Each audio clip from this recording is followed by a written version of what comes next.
Just say you can't keep a good man down, or me for that matter. Hey, how's it going, folks? Yeah, it's me, the guy with the winning smile. And, going back to that whole, movies that gave me an irritating rash topic thingy that I've been doing. Took a couple of weeks off there and just kind of spun my wheels, but thought I'd get into something. I'm honestly kind of not knowing how much longer I'll be able to keep going on that. Maybe I'll kind of just use this to do kind of a semi-segue into just generally chucking up the movies. It seems like a good plan. It's a little difficult to just keep doing, just very narrow focus. But, I like talking about movies, so hey, I'm going to keep that going. Okay, but today I have decided to tackle the big one in this house. I am going to tell you all about 1967's The Incident, or as it is commonly and lovingly referred to in my house, the motherfucking incident. Okay, this is one of my favorite movies of all time.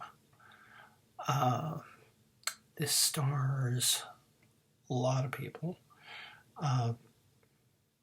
Tony Musante, Martin Sheen, Beau Bridges, a young Donna Mills, a whole insane host of just a who's who of character actors busting out the yin yang. I don't know, Jack Guilford, Thelma Ritter, Mike Kellin, Jan Sterling, a young Ed McMahon. Yeah, that Ed McMahon. Here's Johnny. Oh, yeah, that guy.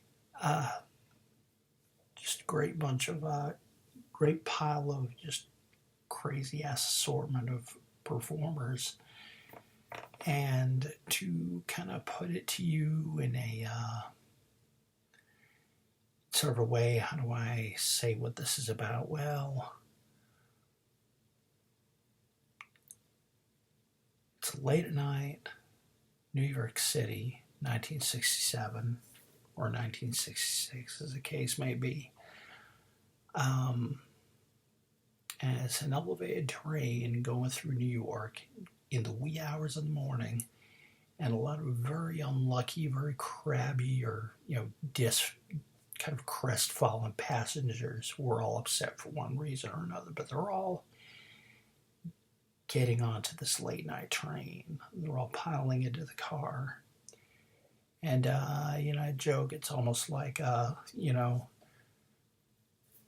like a priest, a nun, and a rabbi all walk into a bar, and the bartender says, what is this, some kind of joke? Well, okay. So this weird assortment of folks are on this train. Oh yeah, God. The people who are on this, Ruby Dee, great actress, Brock Peters. A lot of folks, honestly, who I don't know.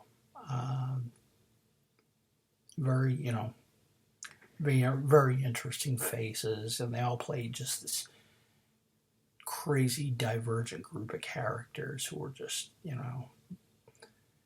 put them on a train, they're probably not all going to get along, but at least they'll be peaceably kind of ignoring each other, dealing with their own problems. And anyway, train makes a stop, and two drunk lowlives played by Tony Musante and Martin Sheen get onto the train, and all hell breaks loose. And these two are complete psycho lunatics, and they basically terrorize and pick apart all these passengers and hold them hostage, won't let them leave the train. And we're all rolling around completely cut off and unable to really get any kind of help. And they kind of go down the list one by one and just rip to pieces everybody in the car. They don't actually, up till the point where they're pushed right at the end, they don't actually do any direct physical harm to anybody, but they mess with their heads big time. And this is, and this is notorious. Okay, so this is kind of a holdover, kind of a grand tradition in the annals of the SE Apocalypse crew back in Nashua, New Hampshire. Me and my guitarist used to fire this one up every now and again, and we sit around and we just kind of we could quote half the dialogue verbatim, just like, "Oh wow, she's such a nice girl. What's she doing with you?" And just what you want, make a speech, just. Oh, you want to call the police? Well, I'll do that for you. All you got to do is ask. Hey, police. All he had to do was ask. We could just rattle off, and it was just high comedy to us. And you would have to be some kind of psycho to actually find this stuff funny. But we're the twisted sorts where we do. And I carried that tradition over down to Arkansas,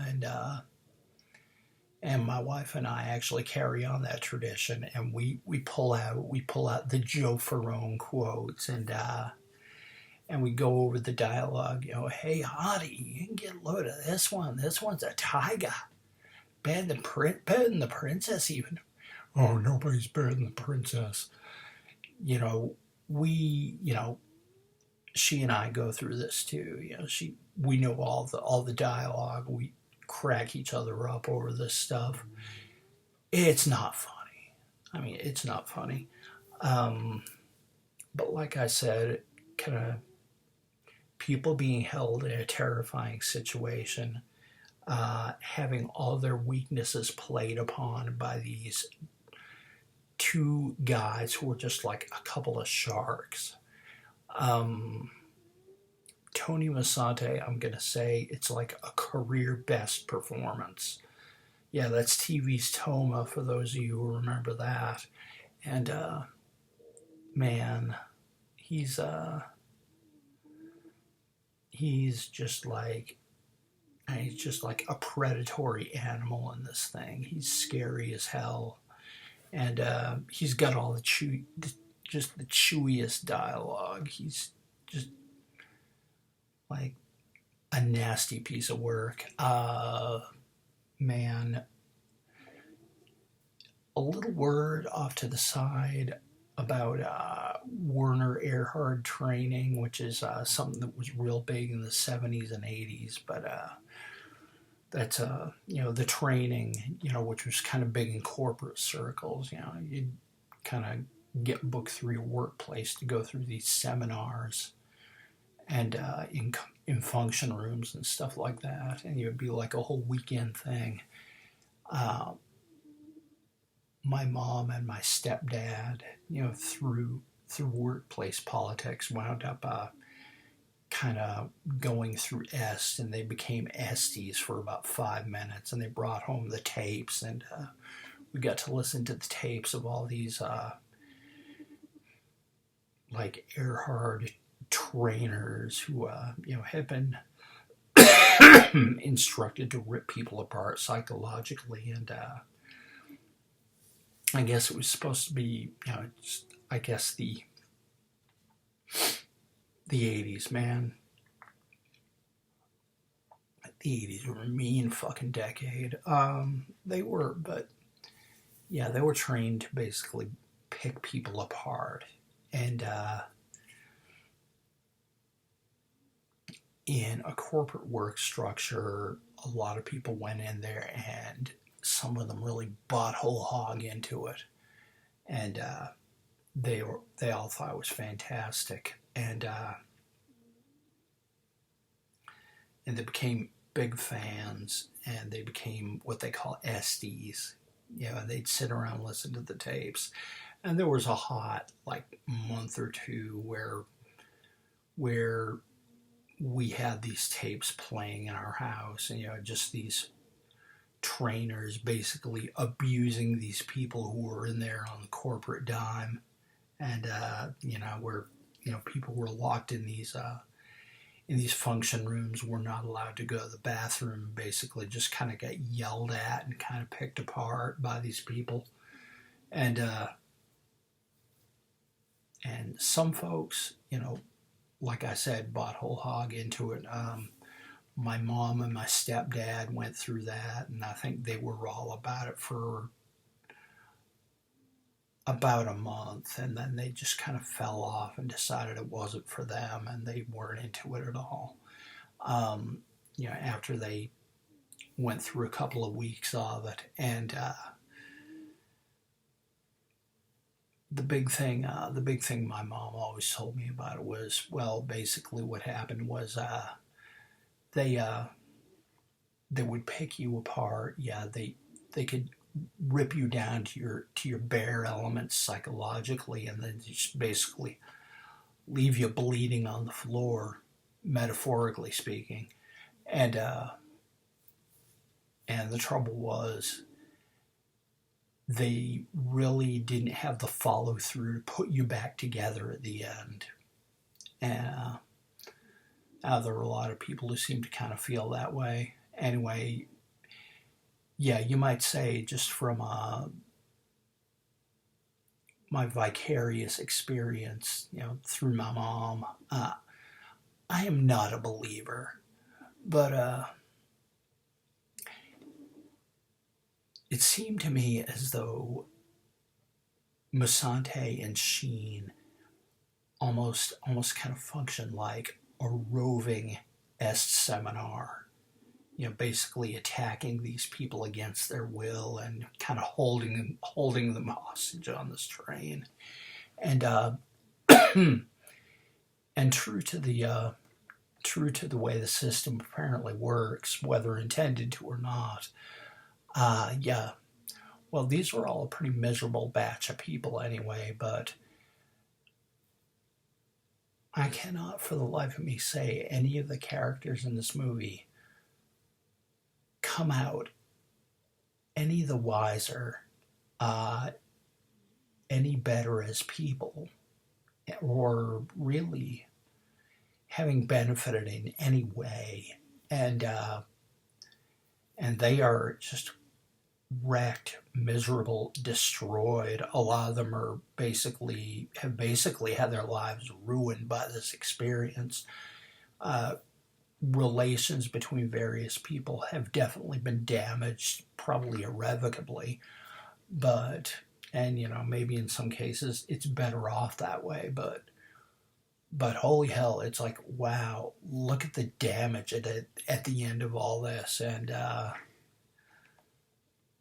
And whether it's with my guitarist, or whether it's with Mondo Heather, I mean, we're sitting there looking at it and we're just like, wow. Like, wow.